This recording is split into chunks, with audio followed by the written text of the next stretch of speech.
Hi, I'm Rob, pastor of Calvary Chapel, Turlock. Welcome back to the podcast. I want to do a few videos on understanding the times in which we live.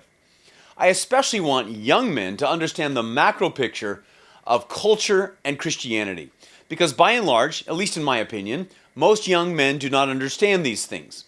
So dads, we need to teach our sons how to understand the times in which we live.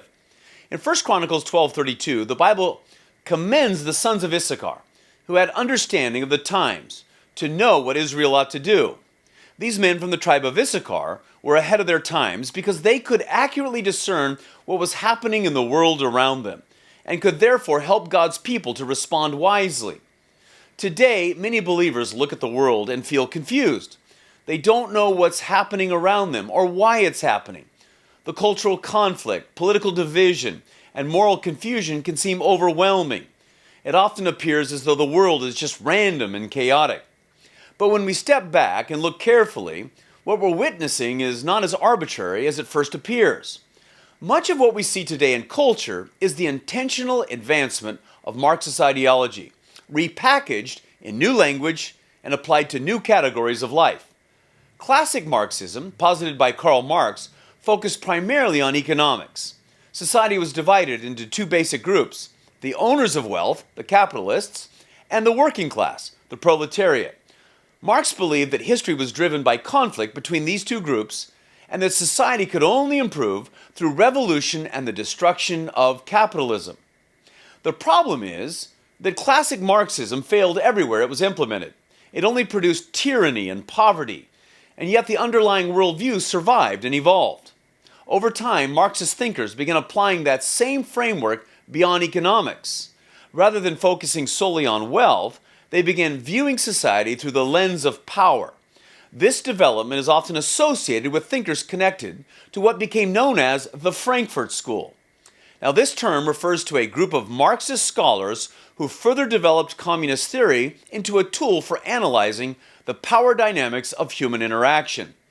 Their ideas later found tremendous influence in Western universities and intellectual institutions. It would be accurate to say that the vast majority of American colleges today subscribe to the theories derived by the Frankfurt School. The central assumption is essentially this: society is divided into two groups, oppressors and oppressed. That's it. That's the basic assumption that explains their entire worldview. Today, those considered oppressed may be defined by race, ethnicity, gender, economic status, or other forms of perceived disadvantage. Those viewed as possessing social, cultural, or economic power are often labeled as oppressors. Now, this ideology is like crack cocaine for the masses. It's highly addictive because it appeals strongly to human emotion. Most people naturally sympathize with the underdog. We instinctively care about those who suffer. We want justice for those who have been treated unfairly in this world. Understandably, those desires are not wrong. In fact, Scripture repeatedly commands believers to care for the poor, to defend the vulnerable, and seek justice for widows and orphans. But Christians must be careful to distinguish between biblical compassion and ideological manipulation. When every issue is interpreted through the categories of oppression and victimhood, a particular conclusion emerges. Since most of the world's wealthy nations are Western Christian civilizations, those societies are increasingly highlighted as the sources of global injustice. As a result, Christian moral foundations and traditions are often targeted as obstacles to human progress. The argument then becomes that these structures must be dismantled and rebuilt in order to create a more just and equitable world. Let me simplify it like this. Thinkers from the Frankfurt School were Marxists. Marxism has invaded modern Western institutions. The primary philosophy here is that paradise can be achieved on earth through human effort. One of the most important aspects of paradise on earth is absolute equality, but not equal protection under the law or equal individual liberty. When they say equality, they mean equality of outcome.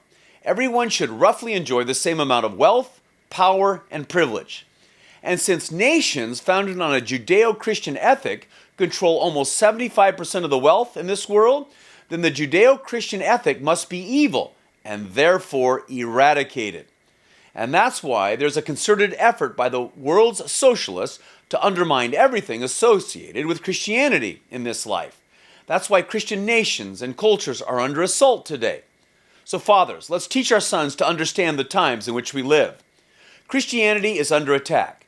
And one of the major reasons that Christianity is so hated today is because the Marxists believe and preach that it fundamentally creates inequality in the world. And those who are poor are very receptive to that message. So we will continue to develop this theme in understanding the times next week. Thanks for watching. Be sure to like and subscribe, and have a blessed day.